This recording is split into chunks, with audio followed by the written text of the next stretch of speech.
इंद्रायणीचं पसायदान. 21 मे. उंबरठ्यावरच्या आठवणी. लेखक डॉक्टर संतोष मोतीराम मुळावकर.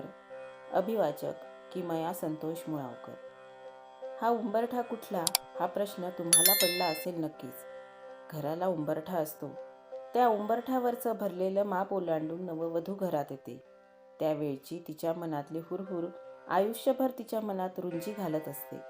पण हा उंबरठा तो नाही बरं. स्मिता पाटीलचा उंबरठा नावाचा गाजलेला चित्रपट. हा उंबरठा तो सुद्धा नाही. मी ज्या उंबरठ्याबद्दल बोलतोय त्या उंबरठ्यावर आपण जवळपास 15 वर्ष होतो.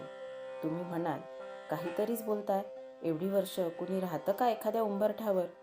पण पुन्हा मी तेच सांगतोय, थोडा विचार करा, आठवा, नक्कीच आठवेल.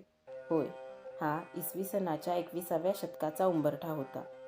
आज आपण 21व्या शतकात आहोत. आज ह्या शतकाच्या उंबरठ्यावरच्या आठवणींचा फ्लॅशबॅक बघायला हवा. 20व्या शतकाच्या शेवटच्या 15-16 वर्षांचा काळ आपल्यासाठी 21व्या शतकाच्या उंबरठ्याचा काळ होता.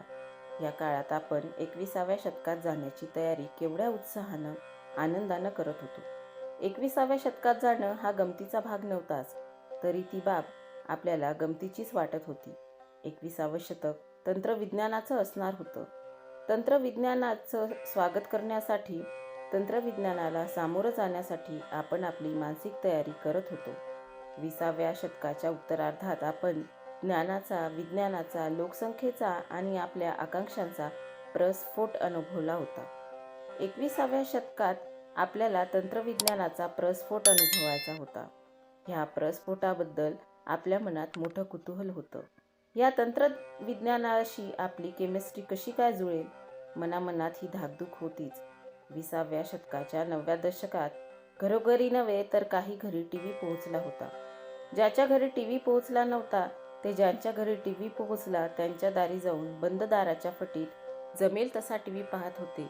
21व्या शतकात काही घरी कॉम्प्युटर पोहोचल्यावर असंच घडेल काय? कॉम्प्युटरला तर धुळीची ॲलर्जी. इथं तर सगळीकडं धूळच धूळ. डांबर ओतून ओतून कुठं कुठं आणि किती किती ओतणार? सर्वसामान्य जनतेच्या मनात हेच सामान्य प्रश्न जाळविणत होतं. मागं वळून पाहताना आज ह्या प्रश्नांची गंमत वाटते, पण हेच प्रश्न आपल्याला 21व्या शतकाकडं घेऊन जात होते. 21व्या शतकाचा उंबरठा. येणारं 21वं शतक ह्यांची ओळख आपल्याला राजीव गांधींनी करून दिली होती. इंदिराजींच्या निर्घृण हत्येनंतर राजीवजी आपल्या देशाचे पंतप्रधान झाले होते.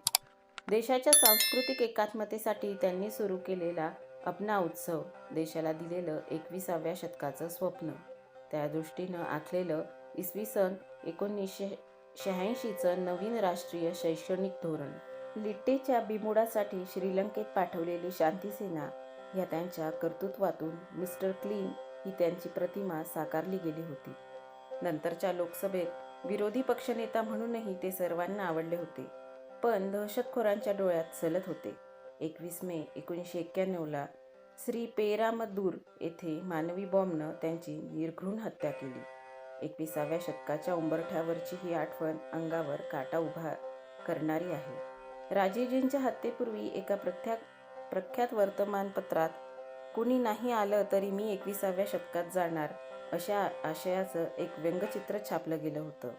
आज आपला देश 21व्या शतकात दिमाखानं वावरतो आहे, पण हे साकारलेलं स्वप्न पाहण्यासाठी राजीवजी मात्र नाहीत.